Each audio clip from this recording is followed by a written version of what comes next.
अभी हम लोग करने चल रहे हैं। इसमें भगवान के 1008 नामों का वर्णन उल्लेख आता है, जिसे आचार्य जिनसन स्वामी ने अपनी तूलिका से लिपिबद्ध किया है। आखिर ये सहस्रनाम को किसने पढ़ा प्रभु की भक्ति में? तो जब जैन दर्शन के प्रश्नों का हम सभी अवलोकन करते हैं तो उसमें उल्लिखित है कि भगवान साधारण आत्मा जब अपने यहाँ पर इस मध्य लोक में कर्म भूमि के आर्यखंड में विचरण करती है, आज उनके प्रतिनिधित्व के रूप में दिगंबर मुद्राएं हमें यत्र तत्र विहार करती हुई दिखाई दे रही हैं।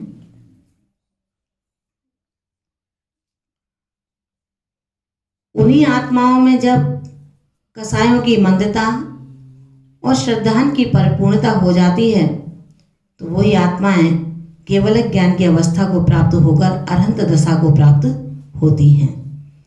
अरहंत बनने वाली आत्मा जिन्होंने 4 घातीय कर्मों का नाश करके और पूर्व में तीर्थंकर प्रकृति का बंध किया है, उनके केवल ज्ञान की प्राप्ति होने पर सौधर्म में इंद्र के द्वारा सौधर्म सभा से यह आदेश जारी होता है धनपति कुबेर के लिए कि मध्यलोक के उस अमोक मुनिराज को केवल ज्ञान की प्राप्ति हुई है जो तीर्थंकर प्रकृति के बंधक थे, उनके लिए एक सुंदर समोषण की रचना की जाए।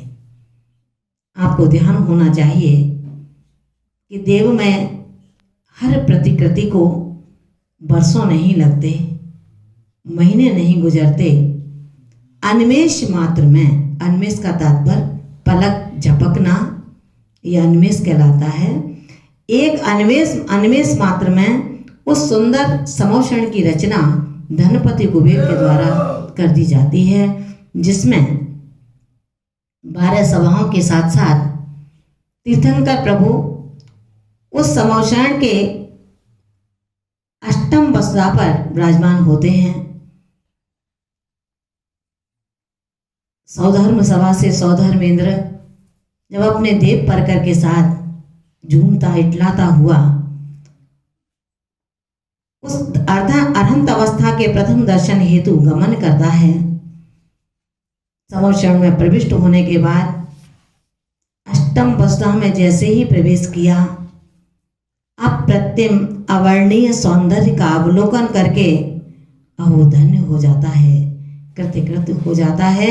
हे वीतरागी भगवान, कैसे हैं आप? आपके रूप सौंदर्य का वर्णन मेरी रचना नहीं कर सकती। शायद ऐसा रूप जिसके परमाणु अब उस समय उस दुनिया में उपलब्ध नहीं थे, अवशेष नहीं बचे थे। ऐसे परमाणुओं से आपकी देह का निर्माण हुआ। हे प्रभु, आपकी वीतरागता को लगकर मन करता है कि अल्पज्ञ जरूर हूं, लेकिन अब आपकी स्तुति करूंगा, स्तुति करने का पुरुषार्थ करूंगा। उस बौने की तरह एक छोटा सा बच्चा चल नहीं सकता, लेकिन फिर भी माँ के पास पहुंचने के लिए लड़खड़ाता है, गिरता है, पड़ता है, लेकिन माँ की गोदी को प्राप्त करने के लिए उसकी ओर भागता चला जाता है। ठीक इसी प्रकार हे प्रभु, हम आपके बच्चे चूंकि साहस नहीं है, अल्पज्ञ हैं, विद्वान नहीं, अज्ञानी हैं, फिर भी जबरन आपकी ये वीतरागता जो मुख पर परिलक्षित हो रही है, ये मुझे वाचाल करती है, जबरन भक्ति करने के लिए लाचार करती है। मैं आपकी स्तुति करूंगा, एक नाम से नहीं, 2 नाम से नहीं, 100, 200, 500 नामों से नहीं। कितने नामों से की है?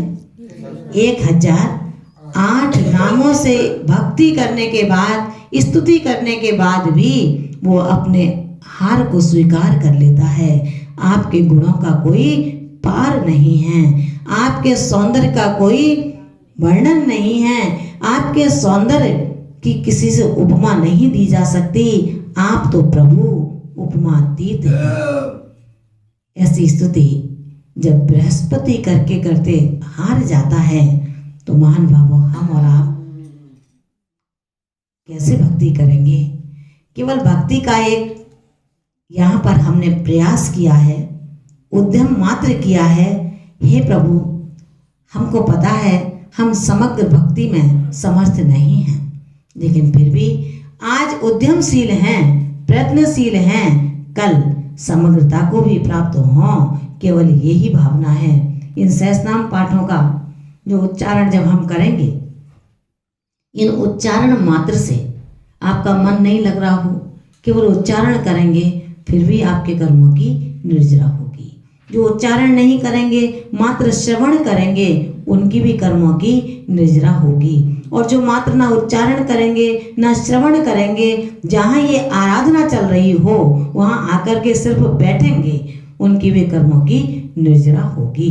क्योंकि कहा गया है लौकिक व्यवहारों में कि एक शराबी जब सड़कों से गुजरता है तो उसके साथ अच्छे मित्र भी शराबी कहलाया करते हैं। संगति का ये असर होता है।